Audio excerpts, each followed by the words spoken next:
चलो अब देखो, जो हमने लास्ट क्लास में एडजस्टमेंट डिस्कस किया था, मैंने अक्रूवल नेचर के एडजस्टमेंट बता दी थी और एक क्वेश्चन कराया था, ठीक है ना। अब जो नेक्स्ट हम लोग पढ़ रहे हैं आज से, तो लगाओ नेक्स्ट हेडिंग। देखो आप नेक्स्ट हेडिंग लगाओ। देखो, बैड डेब्ट्स एंड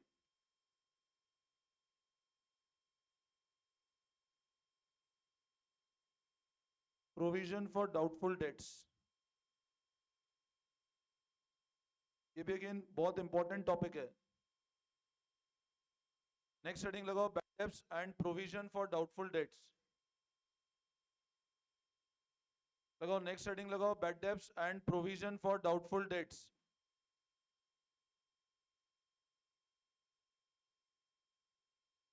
नाउ अब बातें नहीं, प्लीज ध्यान दो। देखो, बैड डेब्ट का मतलब क्या होता है?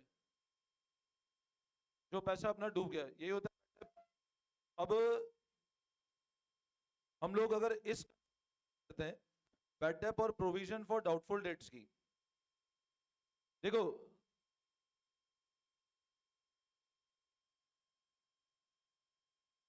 ठीक है। अब इस टॉपिक को ही मैं बहुत स्टेप बाय स्टेप आपको पढ़ाते हुए चलूंगा। टॉपिक है, मतलब आप ऐसे समझ लो, जो फाइनल अकाउंट सबसे ज्यादा टफ लगता है बच्चों को। बट मैं एक एक पॉइंट आपको ढंग से क्लैरिफाई करूंगा और एंड तक आपको पूरा अच्छे से समझ आ जाएगा, ठीक है ना। अभी जैसे हम बात कर रहे हैं बैड फॉर डाउटफुल डेट्स की, तो क्या हुआ? Amount which is return of as bad, मतलब जो अमाउंट इरिकवरेबल है, ठीक है ना। अपन एग्जांपल शुरू करते हैं। Example number one, write down case number one.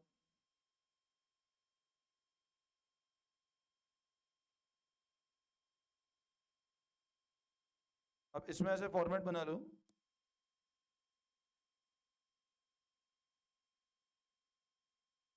Debit and credit.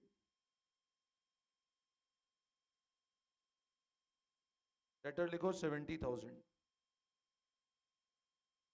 Debtors लिखो 70,000। एक नॉर्मल ट्रायल बैलेंस का फॉर्मेट हो गया।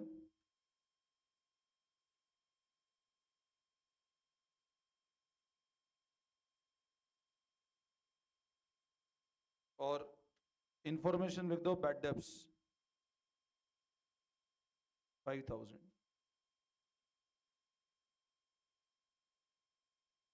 एक ट्रायल बैलेंस का फॉर्मेट बनाओ, particulars debit credit, debtors write down 70,000 और आउटसाइड द ट्रायल बैलेंस लिखो बैड डेब्ट 5,000।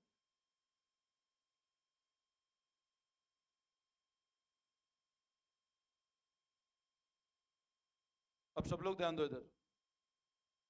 देखो, बैड डेब्ट कहाँ पे गिवन है, सबसे पहले बताओ। मतलब बोलो क्या बाकी है उसकी। अब बोलो क्या जर्नल एंट्री होगी? बैड डेब्ट टू डेटर, तो इसकी जर्नल एंट्री करो आप।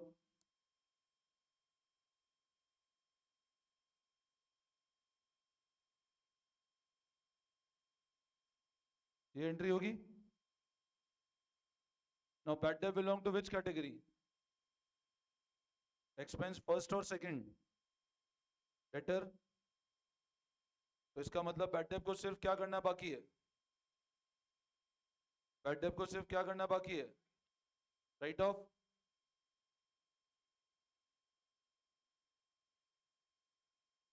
अब बताओ बैड डेब्ट को कैसे राइट ऑफ करें?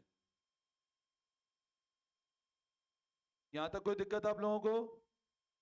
मैं सिंपल बैड डेब्ट की एंट्री करी, बैड डेब्ट टू डेटर, राइट ऑफ कर दें। तो राइट ऑफ कैसे करेंगे इसको?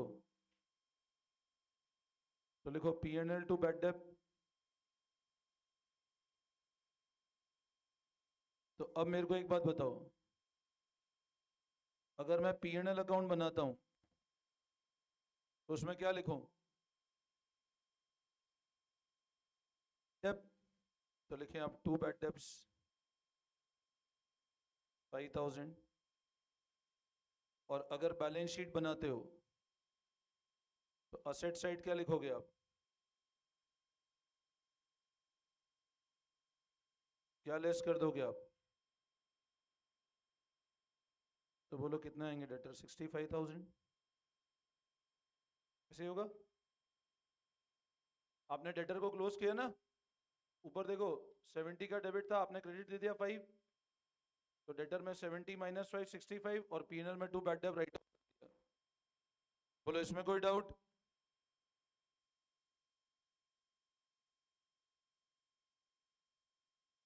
कॉपी कर लो फटाफट इसको।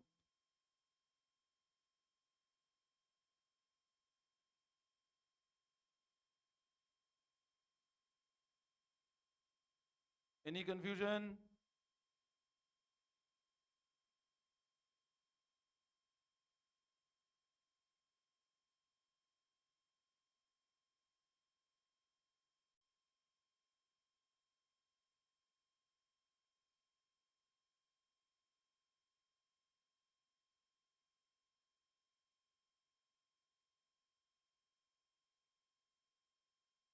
इसमें कोई दिक्कत?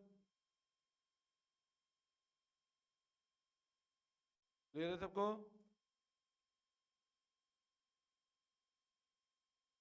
कॉपी कर लिया सबने? वापस समझाऊं? अब देखो example number 2।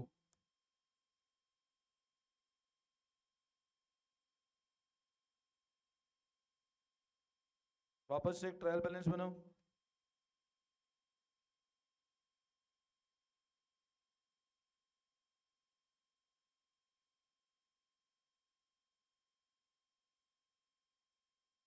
Again draw trial balance.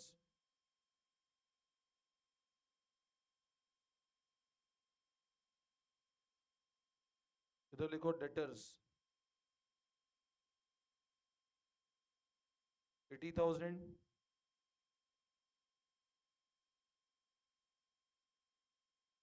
Bad debt लिखो 15,000।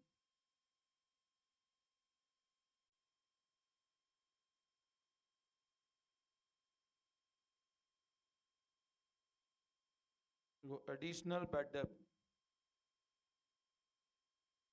7,000।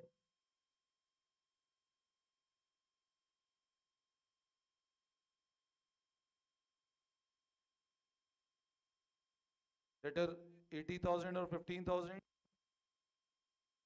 और एडिशनल बैड डेट लिखो 7,000।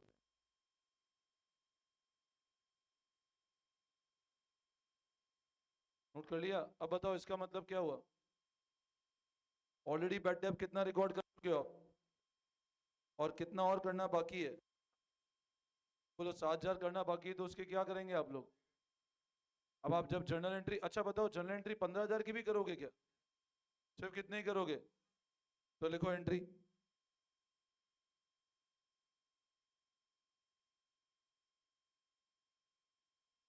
तो लिखो entry bad debt to debtor 7,000।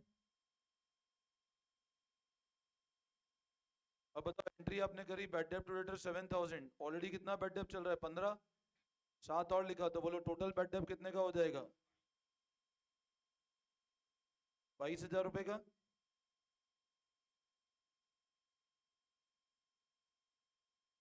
PNL में क्या करें बताओ?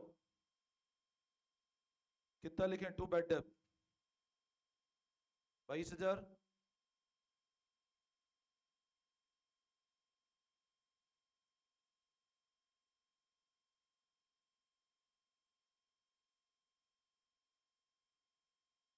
और बैलेंस शीट में असेट साइड। अच्छा अब मेरे को बताओ 80 में से 15,000 भी घटाएंगे क्या? ये वाले 15,000 भी घटाएंगे क्या? क्यों नहीं घटाएंगे? ऑलरेडी लेस हो गए, ट्रायल बैलेंस में सिर्फ कितना लेस करोगे? गुड। तो लिखो डेटर्स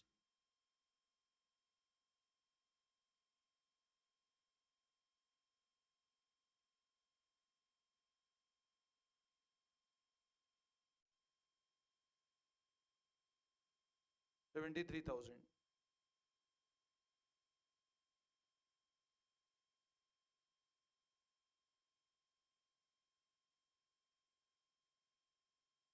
ये नोट कर लिया?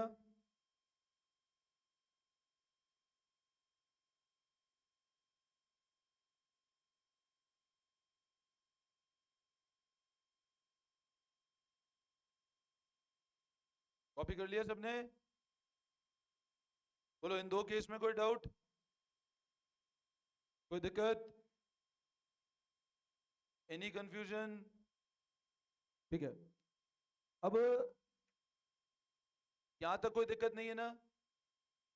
क्लियर है बिल्कुल?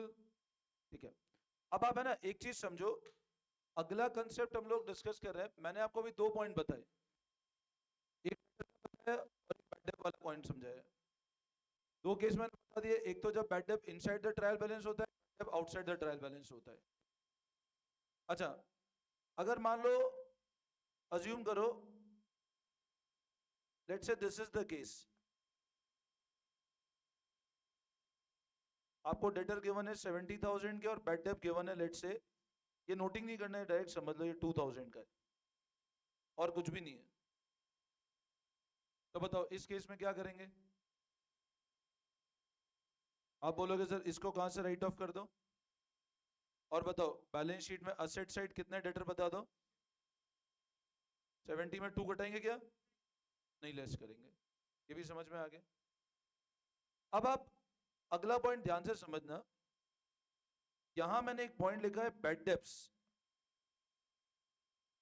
और आगे एक और लिखा है provision for doubtful debts.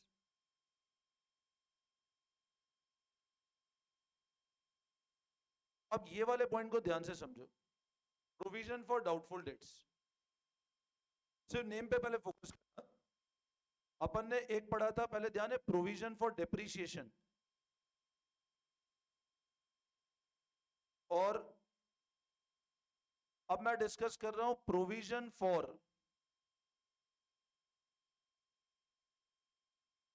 Doubtful debts.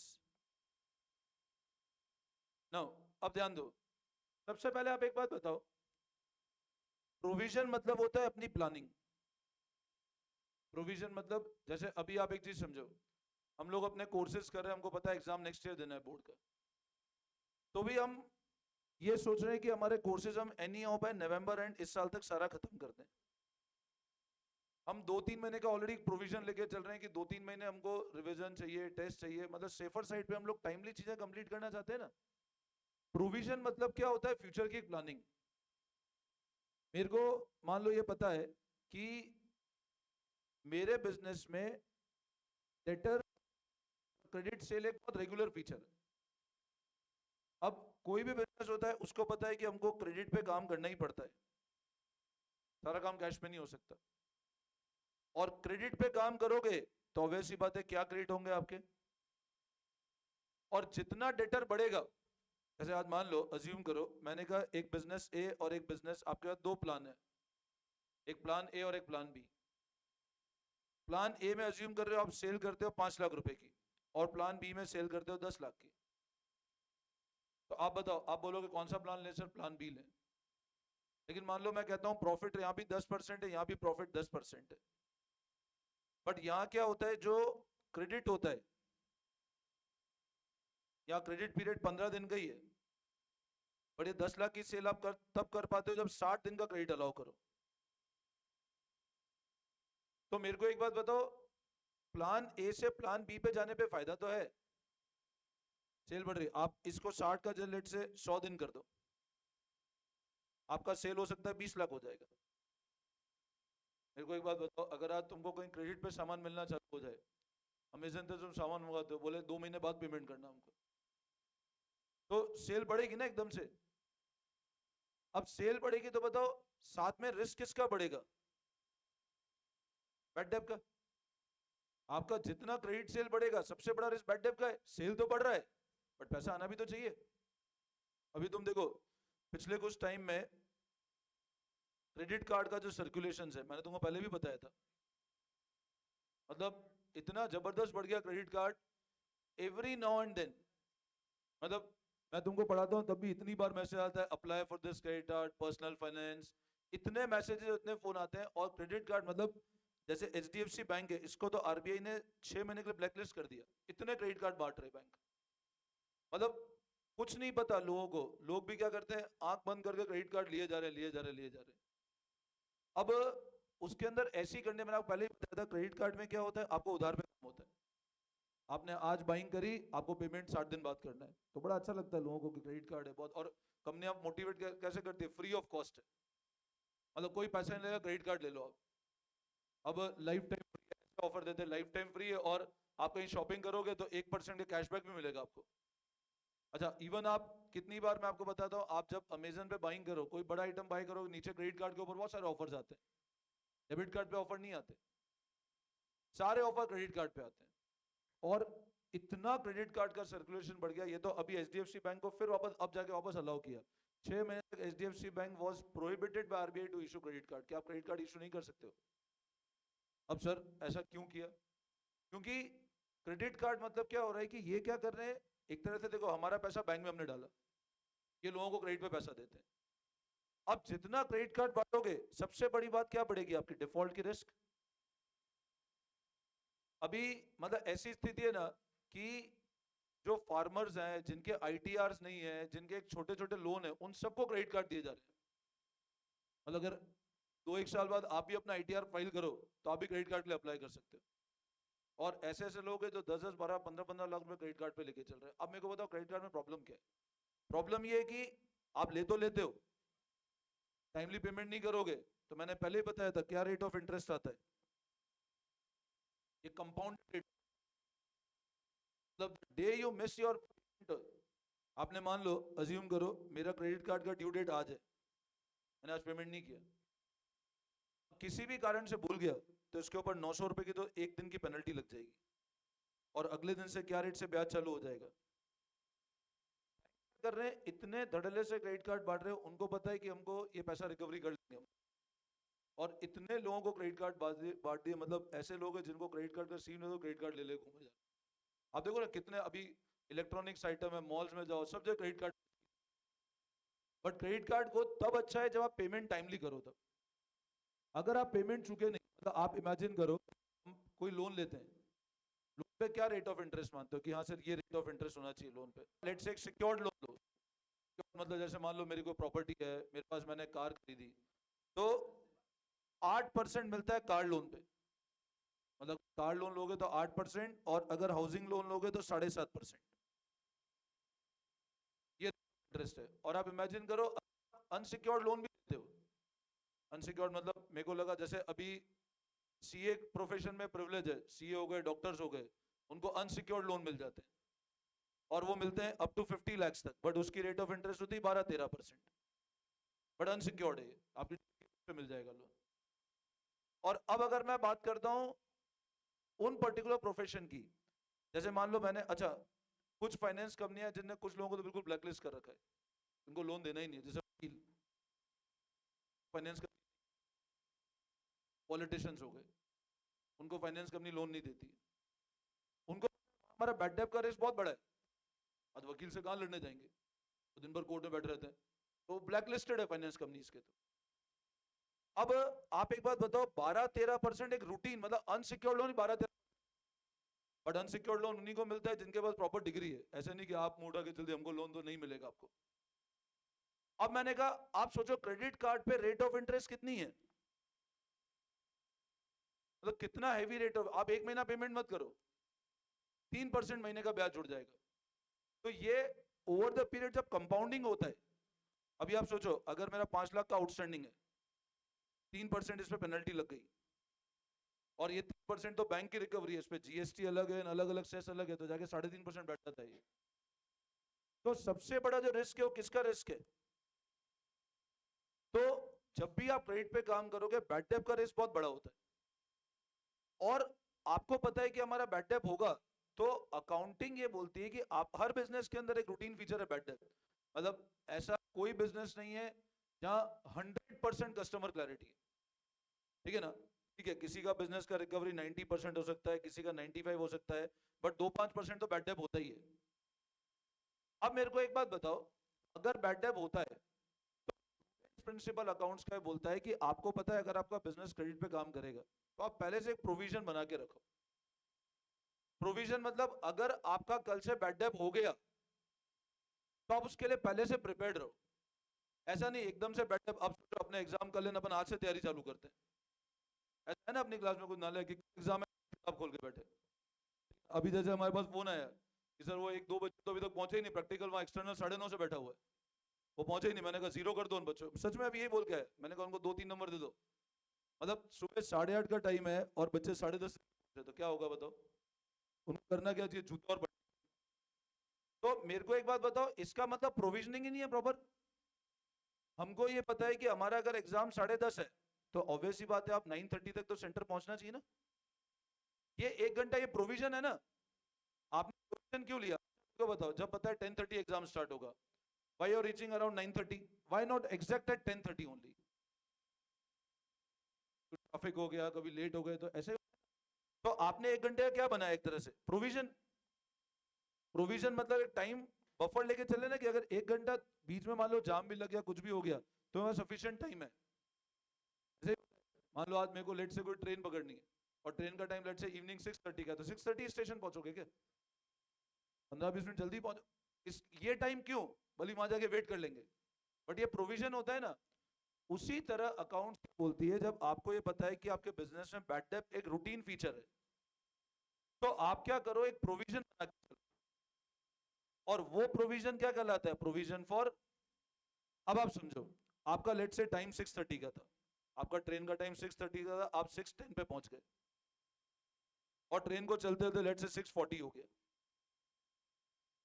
आप हाथ पकड़, आप परेशान हो रहे हो, हट मैं जबरदस्ती जल्दी आ गया, आराम से लेट आता 20 मिनट और। ऐसा थोड़ी ना होगा। आप 10 मिनट वहां जाके वेट करना पसंद करोगे बजाय दिन 10 मिनट लेट होने के। ऐसा ही होगा ना। तो मेरे को एक बात बताओ, बिजनेस के अंदर भी वही प्रिंसिपल चलते हैं। हमको ये पता है अगर हमारे बैड डेब्ट्स होंगे, अब मैंने कहा बैड डेब्ट मान लो लेट से 5,000 का है। अभी आप मेरे को एक बात बताओ, आपका ट्रेडिंग आपको क्या जनरेट कर रहा है? आपका जीपी। आपने अज्यूम करो, सुनना मेरी बात ध्यान से, आपकी एक बैलेंस शीट है। लेट से ये बैलेंस शीट थी 31 मार्च 2023 की। इसमें डेटर्स थे लेट से 5 लाख रुपीस के, और इन लोगों ने प्रॉमिस किया हम अगले साल अपने नेक्स्ट ईयर लेट से बिजनेस स्टार्ट किया। अब नेक्स्ट ईयर बिजनेस किया, आपका ट्रेडिंग का जो ग्रॉस प्रॉफिट आया, वो लेट से ट्रेडिंग का ग्रॉस प्रॉफिट आया लेट से 70,000 रुपए। अब हुआ क्या? आपके सारे खर्चे काटने के बाद आपने 70,000 जीपी कमाया, आपने पीएनएल में गए और लेट से आपका नेट प्रॉफिट आया 50,000 का। 20,000 के आपके दूसरे खर्चे थे। अब बताओ नेट प्रॉफिट कितना जनरेट हुआ? आप खुश हो? 50,000 तो कमा लिए इस साल हमने। अब आप पैसा करने गए, आप उन डेटर से पैसा रिकवरी करने गए जो कौन से ईयर के थे? लास्ट ईयर के। कितने डेटर थे? अब आप जब 5 लाख रुपए लेने गए, कुछ डेटर बिखर गए और 2 लाख रुपए आपके लेट से बेड डेप हो गए। अब आप मेरी बात समझो, आप खुश थे कि आपका नेट प्रॉफिट कितना है? 50,000। अल्टीमेट हुआ क्या? आपके बेड डेप कितने हो गए इस साल के? अब ये पिछले सालों के बेड डेप, सालों में जो पाप किए थे वो अब पता पड़ा हमको, ठीक है ना। अब आप मेरे को बताओ बेड डेप कितने के हो गए और इधर प्रॉफिट कितना दिख रहा था? अब बड़ा खुश हो रहे थे तुम कि 50,000 का प्रॉफिट हुआ और पता चला 2 लाख का बेड डेप हो गया। एकदम से खुशी किसमें बदल गई? दुख में बदल गई। और पता चला अपना बिजनेस कितने के लॉस में आ गया? 1.5 लाख का लॉस में आ गया। अब 1.5 लाख के लॉस में आया तो इसका, अब कुछ लोग अभी ध्यान ही नहीं दे रहे, ये तुम्हारे ऊपर ही बता रहा हूं एग्जाम्पल में। अभी देखना तुम्हारी लाइफ से लिंक कर दूंगा मैं इसको। अभी तुम एग्जाम देने गए और बड़ा खुश होके गए कि अरे वाह हम तो आराम से पास हो जाएंगे, हमारा ये हो जाएगा वो। एग्जाम के बाहर आए, कैलकुलेशन किया, 80 नंबर तो आ जाएंगे। जब रिजल्ट आया तब पता 20 नंबर आए। अब जब तक रिजल्ट नहीं आता तक बड़े खुश थे, रिजल्ट आते ही दुखी हो गए। दुखी क्यों है? क्योंकि प्रोग्रामिंग नहीं करी। अब तुम कितना ही समझाओ, तुम मेरे को कितना ही बोलो कि सर आपने नहीं करा, वो नहीं, मैं होमवर्क चेक नहीं करता, वो सर क्या करने आ गए? पीछे वाले बच्चे बोलते हैं यहाँ क्यों आ गए आप? मैं पर अभी लास्ट क्लास में मैंने कॉपी दी थी तो बोले सर ऐसे कैसे नंबर दे दिए हमको, बच्चे बोलते हैं। तो मेरे को एक बात बताओ, आपने प्लानिंग कितनी ही की थी और बड़े खुश होकर निकले एग्जाम से, जब बाहर आए कैसी तो आएंगे, और रिजल्ट आया कितने नंबर का? 20। अब बोला कारण क्या है? तो कारण आप क्या बोलते हो कि यार वो पेपर टफ था या एग्जामिनर गलत था, और क्या आगे बच्चे झूठ बोलते हैं कि मेरे इन सब बच्चों की क्लास में ऐसे ही है, ये घर पे झूठ बोलते हैं कि सब बच्चों के ऐसा है, पेरेंट्स लिखते हैं वाह ठीक है, अपना बच्चा ही नालायक नहीं है, सभी नालायक है। तो आप मेरे को एक बात बताओ, आधे सोच भी होंगे ऐसे ही हम बचते हैं, है ना, कि सब बच्चों के खराब आए नंबर, मेरे अकेले के नहीं आए। तो मेरे को एक बात बताओ, 20 नंबर आए, मतलब आपने प्रोविजनिंग नहीं करी थी पहले से, आपने पहले से प्लानिंग ही नहीं करी थी, और पहले से प्लानिंग नहीं करी थी इसलिए एकदम से लॉस हो गया आपको। अब या तो क्या करो, एक रिपेंट करो कि नहीं अब अगली बार अच्छे से करेंगे, अगली बार नालायकी नहीं करेंगे, या एक सीख लोगे कि जब भी काम करेंगे प्रॉपर क्या करके करेंगे, एक प्लानिंग, और प्लानिंग को क्या कहते हैं, एक प्रोविजन करना। तो बिजनेस में क्या होता है, जब बैड डेब्ट्स होते हैं तो बैड डेब्ट के लिए क्या बोला जाता है कि आपको ऐसा लग रहा है कि बैड डेब्ट हो सकता है, तो आप क्या करो, एक प्रोविजन पहले से बना लो। अच्छा आप क्या, सर हमने प्रोविजन बनाया बैड डेब्ट नहीं हुआ, तो भाई हमने प्रोविजन तो बना लिया और मान लो बैड डेब्ट हुआ ही नहीं, तो बस हम बहुत अच्छे से पढ़ के गए, पेपर इजी आ गया, तो फिर तो मतलब ही नहीं था पढ़ने का। आधे पूरे तो अच्छे से पढ़ के गए, पर इतना इजी है, इतनी पढ़ने की जरूरत ही नहीं थी, तो बढ़िया पढ़, फिर तो ये हो गया पढ़ते ही नहीं, फिर तो ऐसा तो नहीं होगा ना, बट आपने प्रिपरेशन तो अपनी पूरी करी ना। तो वही बात होता है कि हमने क्या किया, प्रोविजन बनाया, किसका, डाउटफुल डेट्स, और अल्टीमेट मान लो प्रोविजन काम ही नहीं आया तो अच्छी बात है, बट हमने अपनी प्लानिंग तो करी ना, कि कल से अगर बैड डेप हो जाते तो हमको चिंता करने वाली बात नहीं थी, क्योंकि हमने ऑलरेडी क्या बना रखा है, प्रोविजन। मतलब अगर पेपर टफ भी आ जाए तो चिंता करने वाली, क्योंकि हमने क्या कर रखी है, अच्छे से प्रिपरेशन। और जिसने प्रोविजन नहीं बनाया बोलो उसका क्या होगा,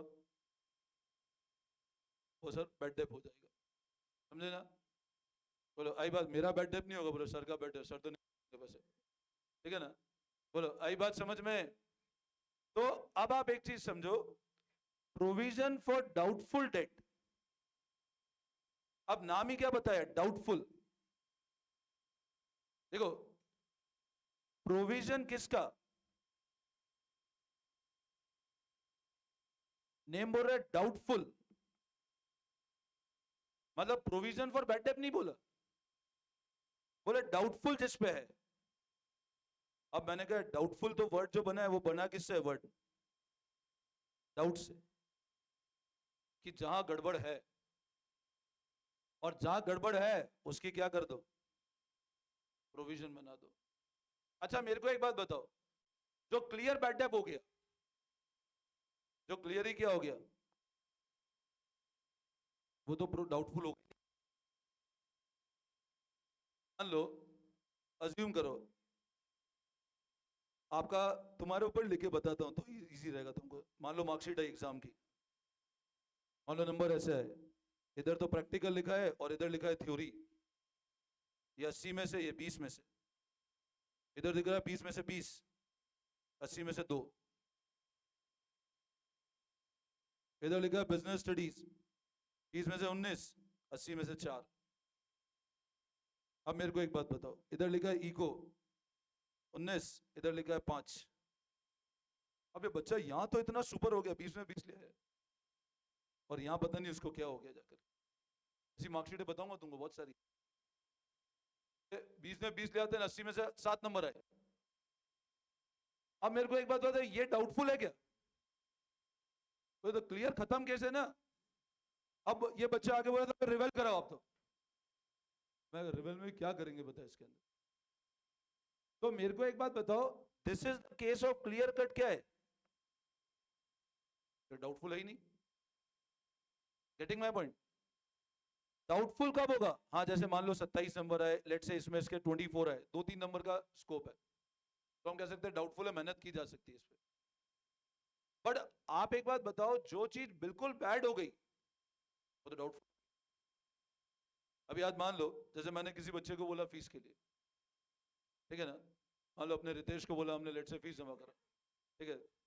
अब रितेश ने मेरे को बोलना, देखो समझना, दो केस है, एक तो स्टूडेंट अपना ये मान लो, एक तो लक्षित ले लो, एक रितेश ले लो, ठीक है?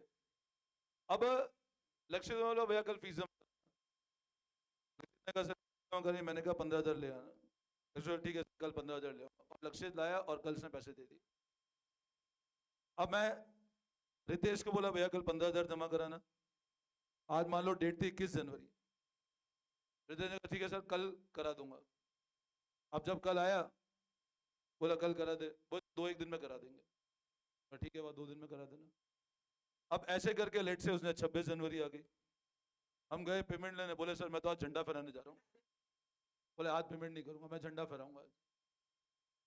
वाह ठीक है, हमने कहा वाह चलो 26 जनवरी निकलने दो।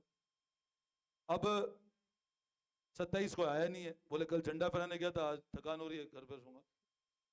अब मान लो यार 28 तारीख को हमने कहा भैया फीस दो, तो जब फरवरी 1 को पक्का दे दूंगा। अब ऐसे करके डीले किया। अब मान लो 2 या 3 फरवरी आ गई। हमने रितेश अब तो पैसा दे दो। बस सर ये वैलेंटाइन मंथ है, इस महीने पैसे नहीं देते हम लोग। ठीक है अब क्या हुआ आप मेरी बात समझो।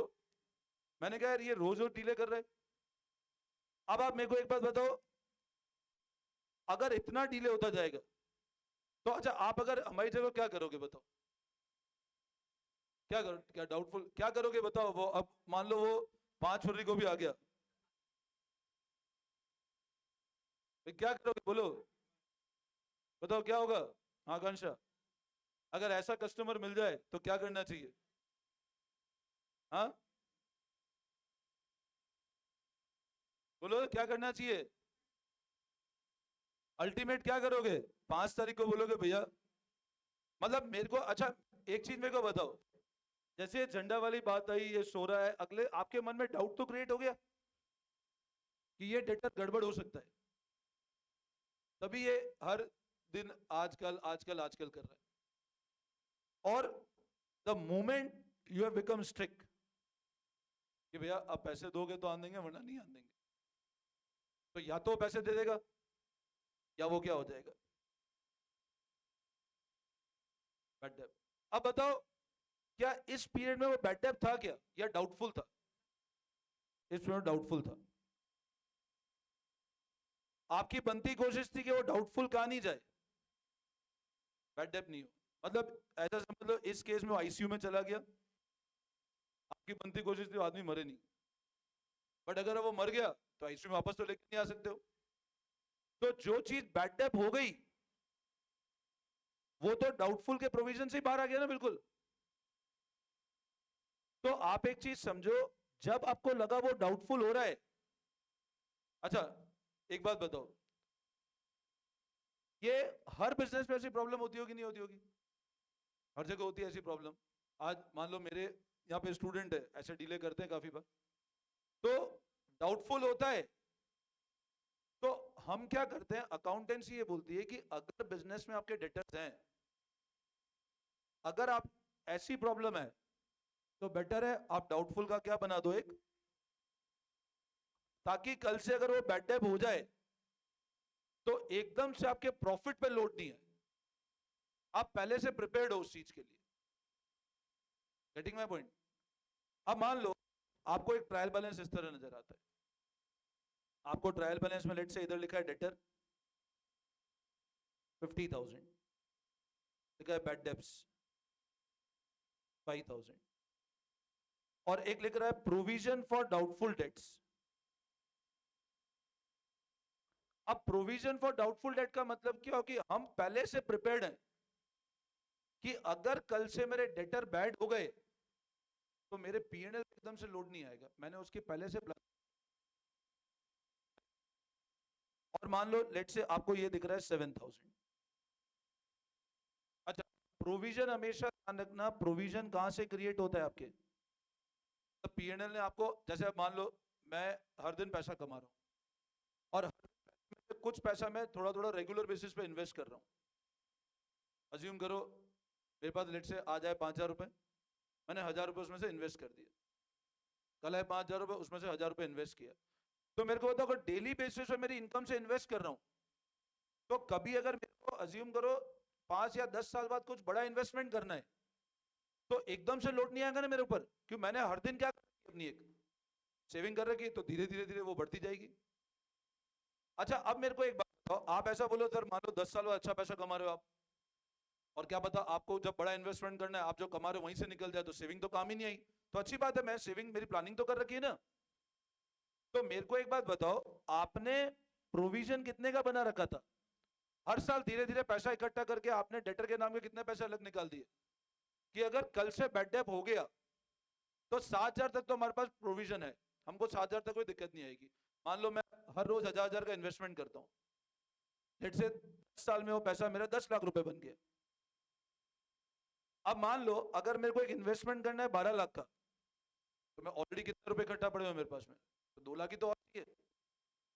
अब आप कहो सर मान लो आप अच्छा पैसा कमा रहे हो, क्या अपनी इनकम से निकाल लो 12 लाख रुपए, तो मैंने कहा कोई बात नहीं, 10 लाख हाथ नहीं लगाएंगे, बट 10 लाख मैंने एक प्रोविजन तो कर रखा है ना कि मेरे को अगर इन्वेस्टमेंट करना है तो ऑलरेडी मेरे पास एक पैसा पड़ा हुआ है। तो मेरे को एक बात बताओ, अब नाम क्या है? Provision for doubtful debt. कि अगर डेटर बैड हो गए तो आपने कितने का प्रोविजन बना रखा? 7 का। अभी मेरे को बताओ, मेरे को इन्वेस्टमेंट करना था 12 लाख का, कितनी की सेविंग पड़ी हुई है? तो बताओ, क्या 12 लाख मेरे बिजनेस से निकालूंगा या उस सेविंग से यूज करूंगा? सेविंग है ना भाई, जब सेविंग है तो 2 लाख का बिजनेस पे लोड आएगा, बाकी 10 लाख का ऑलरेडी मैंने हर साल। अच्छा, ये 10 लाख रुपए कहां से निकाले मैंने हर साल? बिजनेस से ही तो निकाले। और बिजनेस मतलब कहां से निकाले हर साल मैंने? भाई हर साल प्रॉफिट एंड लॉस ने 1,000 कम दिया होगा मेरे को, प्रॉफिट 1,000 रुपए का मैंने एक जमा कर दिया होगा। समझे बात को? अब मेरे को एक बात बताओ, अगर प्रोविजन चल रहा है, अच्छा बताओ अगर 10 लाख नहीं होते और 12 लाख का इन्वेस्टमेंट करना, पूरे 12 लाख लेने पड़ते। बट अगर 10 लाख चल रहे हैं तो पीएनएल से और कितने लेने हैं मेरे को? सिर्फ पीएनएल से तो मिलेगा, प्रॉफिट सब पीएनएल में जा रहे। अब मेरे को एक बात बताओ, बैड डेट कितने थे? अभी आप सिर्फ वाला केस देखो, मैं इसको एक बार हटा देता हूं, बताओ कितने बैड डेट नजर आ रहे हैं? बोलो, बैड डेट को राइट ऑफ कहां पे करोगे? आप बोलोगे पीएनएल से राइट ऑफ कर दो, पीएनएल टू बैड डेट कितने से? 5,000 से। एग्री करते हो? मतलब आपने 5,000 का लोड किस पे डाल दिया? क्योंकि पहले से कोई था ही नहीं व्यवस्था, आपने पहले से कोई प्लानिंग ही नहीं कर रखी थी। अब मेरे को एक बात बताओ, अज्यूम करो इधर डेटर चल रहा है, बैड डेट चल रहा है 1,000 का, और लेट से प्रोविजन फॉर डाउटफुल डेट्स है 1,200 का। अब आप बोलो सर बैड डेट हुआ, तो आप बैड डेट कहां से राइट ऑफ करना चाहिए? अच्छा मेरे को बताओ, डेटर कौन सी कैटेगरी है? बैड डेट कौन सी कैटेगरी है? और प्रोविजन लाइबिलिटी है, क्योंकि क्रेडिट बैलेंस है, बट ये कोई रियल लाइबिलिटी या पेमेंट करना है ऐसी कोई लाइबिलिटी नहीं है, बट क्रेडिट बैलेंस ऐसे लाइबिलिटी है ये। अब मेरे को एक बात बताओ, क्रेडिट बैलेंस तीन ही चीज का होता है, रेवेन्यू, कैपिटल, लाइबिलिटी। रेवेन्यू यानी कैपिटल यानी it is a type of liability, but ऐसी लाइबिलिटी नहीं है जिसका हमको पेमेंट करना है, अननोन लाइबिलिटी है, क्या पता अगर हमें नुकसान हो जाए तो। अब मेरे को एक बात बताओ, आप बोलोगे सर बैड डेट कहां से राइट ऑफ करना चाहिए? पीएनएल से। मैंने राइट ऑफ किया PNL to bad debt.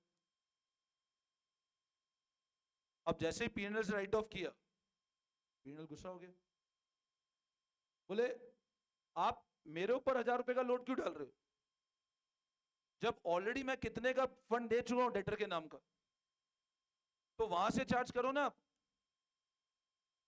Logic समझ में आया? भाई अगर मेरे पास में 1,200 रुपए, नाम ही क्या है, doubtful debt, provision for doubtful debt, हमने मान लो एक सेविंग करी, तो आपने अपने एजुकेशन फंड के नाम से एक सेविंग करी कि till the time you will turn eight of 21, आपने बचपन से आपके पेरेंट्स एक सेविंग, और 21 साल की एज में आपका एक एजुकेशन का एक फंड बन गया है, और लेट से उसका वैल्यू 15 लाख है। अब आपकी एजुकेशन पे मान लो 17 लाख का खर्चा है, आपने फंड कितने का बना रखा था? तो अल्टीमेट लोड 2 लाख का ही आएगा ना। जब ऑलरेडी फंड चल रहा है तो पहले उस फंड को यूज करो ना, नाम ही एजुकेशन फंड है, तो एजुकेशन के लिए 17 लाख चाहिए, तो आप उस एजुकेशन फंड को यूज करो। अब मेरे को एक बात बताओ, बैड डेट कितने का था आपका? आपका प्रोविजन कितने का था? तो बताओ 1,200 का प्रोविजन है, और आप, अच्छा बताओ 1,200 कहां से आए होंगे? पीएनएल ने दे रखे हो, पिछले सालों में पीएनएल ने इकट्ठा करके दे रखा आपको 1,200 रुपए। अब मेरे को एक बात बताओ, बैड डेट 1,000 का हुआ और बैड डेट का लोड वापस पीएनएल पे डाल दो, तो बताओ सही है क्या? तो पीएनएल बोलेगा ना ऑलरेडी मैं कितने रुपए दे चुका हूं आपको, अभी लॉस कितने का हुआ, तो अभी तो 200 रुपए और है ना आपके पास में अवेलेबल, सरप्लस है 200 रुपए। लेकिन मान लो ये लेट से 1500 का होता, तो अच्छा अब बताओ, बैड डेट 1500 का होता, प्रोविजन 1200 का था, कोई बता सकता जर्नल एंट्री क्या होगी, बैड डेट कौन सी कैटेगरी बताओ? तो आप बोलोगे सर बैड डेट को राइट ऑफ करना है, तो बैड डेट करेंगे कितना, 1500, यस और नो? आप बोलोगे सर और किसको डेबिट कर दो, कितने से डेबिट करो? बोलो समझ में आया? अच्छा बताओ इस एंट्री को करने के बाद प्रोविजन में कितना बैलेंस हो जाएगा, प्रोविजन खत्म हो गया ना, आपने पूरा प्रोविजन का पैसा कहाँ यूज कर लिया, मतलब अप टिल 1200 आपके पास ऑलरेडी प्रोविजन बना हुआ है, तब तक आपको पीएनएल को हाथ नहीं लगता। इसके ऊपर जाएगा तो आप किसको यूज करोगे, पीएनएल को। ये कंसेप्ट होता है बैड डेट और प्रोविजन फॉर डाउटफुल। बोलो वापस समझाऊं, क्लियर है सबको? ठीक है, तो एक एग्जांपल और लिख लो फटाफट, एक एग्जांपल और लिखो फटाफट।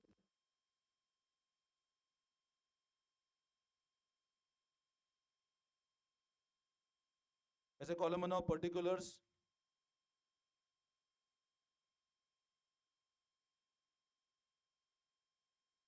लेटर लिखो 50,000,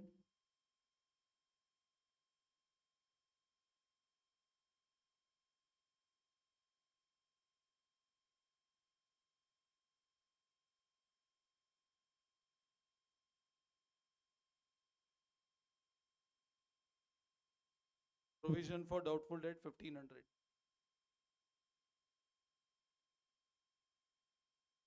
ये फॉर्मेट बना लो फटाफट।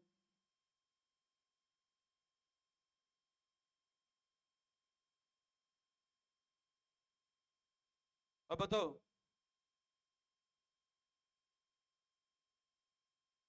How will you right of this provision, bad debt कैसे राइट ऑफ करें? आप टू बैड डेट करोगे कितने रुपए से, बैड डेट तो पूरा खत्म करेंगे,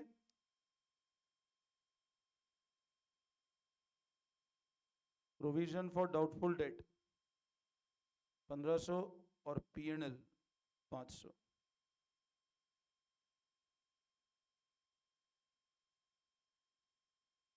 और अब बनाओ पीएनएल, पीएनएल में कितना आएगा, टू बैड डेट 500।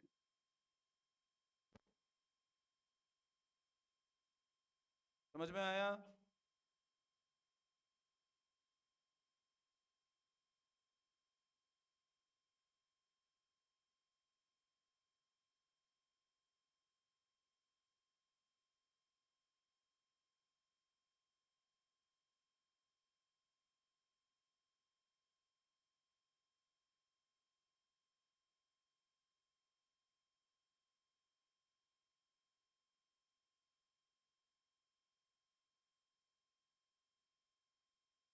क्लियर है?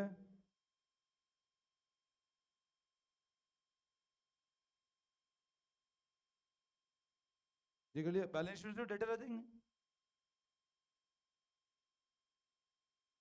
कोई एडजस्टमेंट या सिर्फ डेटा रह देंगे पूरे 50,000 के। अच्छा बताओ प्रोविजन आएगा क्या, प्रोविजन में कुछ बैलेंस बचा क्या बताओ, प्रोविजन आएगा बैलेंस शीट में? नहीं, क्योंकि जीरो हो गया ना प्रोविजन तो। कोई डाउट? क्लियर है? ठीक है, इसको देखना फिर करते हैं नेक्स्ट क्लास।